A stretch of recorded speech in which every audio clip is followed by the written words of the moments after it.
Eu fiquei sentado no avião por 12 horas e, chegando na cidade de Dallas, fui para Londres.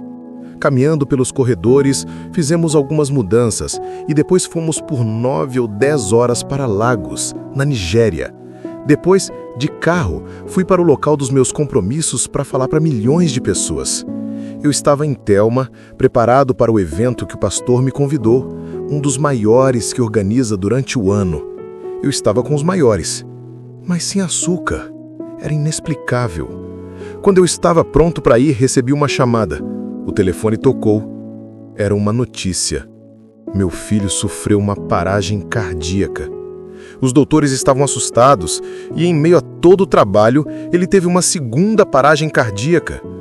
O aeroporto estava fechado durante a noite, mas tentamos todo tipo de meio para sair de lá e não chegar mais tarde à multidão.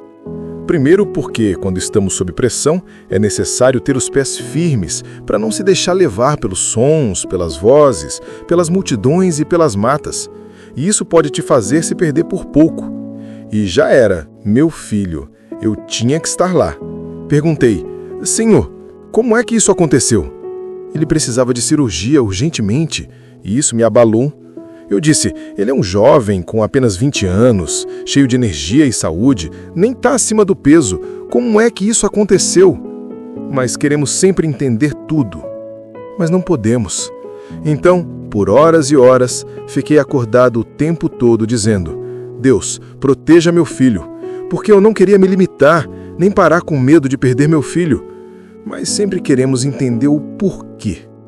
Assim que cheguei ao hospital, passei pela sala de espera, pelo corredor, vi ele deitado na cama do hospital e disse, isso não parece real. Aí entrei no quarto, passei a mão no peito dele e falei com ele. Tentei prepará-lo para a cirurgia que já estava para ser feita, porque eles estavam tentando resolver o problema da fonte. E eu não compreendia. Procurando por respostas, aprendi uma coisa. Você nunca recebe respostas quando quer. Por isso é que há coisas que não se explicam. E geralmente os médicos não dão muitas satisfações. Eu queria ter uma resposta de qualquer forma, mas às vezes eles não me davam porque nem eles sabiam o que realmente provocou a paragem cardíaca. E como não me davam resposta, decidi parar de perguntar aos homens e perguntar a Deus. Mas ele ficou em silêncio. E nesse momento a ficha caiu para mim. Você confia em Deus quando Ele não responde? Mas como queremos sempre respostas, nós vamos para a escola para tentar procurá-las e quando encontramos, somos recompensados. E isso nos faz pensar que sempre há uma resposta. Mas às vezes, a vida nos dá coisas que não têm resposta. Ele se recuperou e eu estou feliz por isso. Mas o ponto que quero falar com você é que procurar respostas às vezes é muito perigoso. Procurar respostas quando se está sofrendo é como tentar diagnosticar uma tempestade em meio a um tsunami. Se você estivesse do outro lado, poderia ter a retrospectiva do que está se passando, mas se faz muitas perguntas no momento errado, não obterá respostas. E essa fusão de questões e frustrações se tornará numa distração. A diferença entre o que fazer e o porquê. Porque se você continuar negociando com o porquê, vai se perder do propósito. Por isso é necessário negociar o porquê com a sobrevivência, para podermos entender o quê do porquê. Eu cresci numa pequena igreja batista no leste da Virgínia, nas colinas. Costumávamos cantar uma música muito viva e, nos dias de verão, cantávamos o Cântico do Senhor com alegria. E entendemos o seguinte, quando o Filho do Homem ocupava toda a terra, o mel fluía. Algumas vezes você tem que realizar aquilo que já planejou, andando mesmo em meio às trevas, para continuar a andar.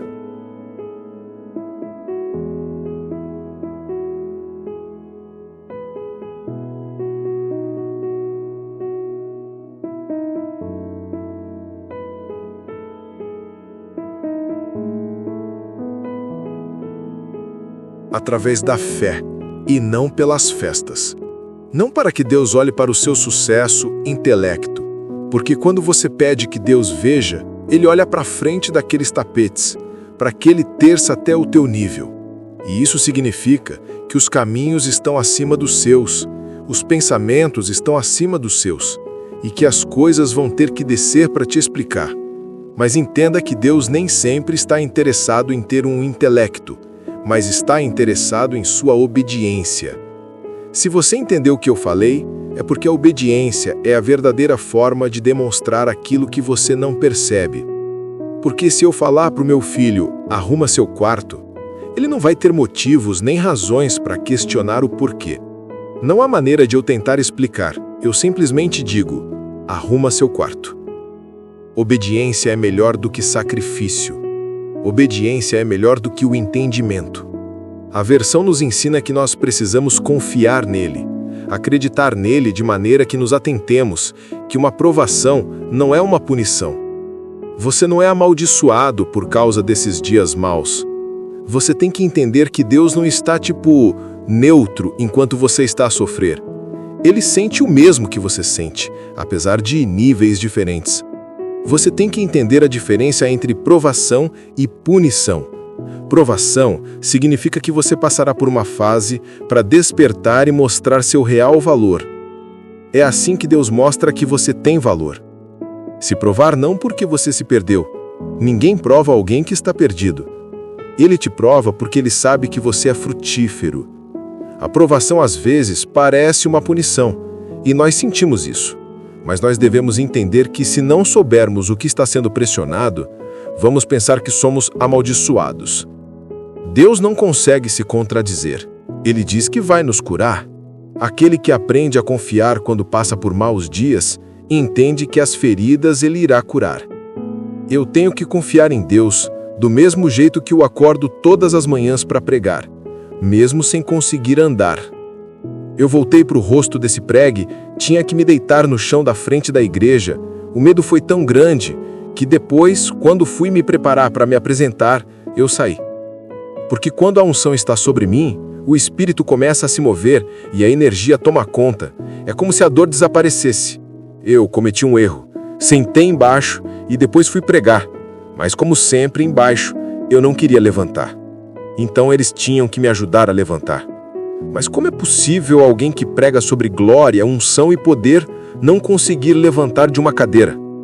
E esse paradoxo me atinge entre força e fraqueza, glória e paralisia. Essa é uma experiência humana, de confiar e acreditar, mesmo quando as mãos estão presas, mesmo quando as portas estão fechadas. Nós precisamos ver as coisas a partir da perspectiva divina de Deus.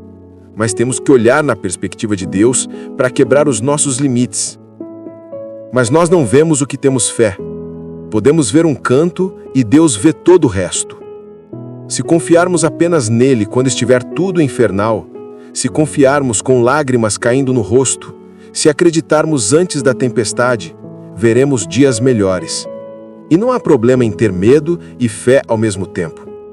Eu estava com medo pelo meu filho e, ao mesmo tempo, tinha fé pelo meu filho. Você pode ter fé e medo ao mesmo tempo. Jesus disse: qual de vocês, se o filho pedir pão, lhe dará uma pedra? Ou se o filho pedir peixe, lhe dará uma serpente? Se vocês, que vivem nos meus caminhos, sabem como presentear seus filhos, quanto mais eu que sou o Pai. Deus sabe o que você precisa. Mesmo que você não goste, você precisa. Isso é, se precisar.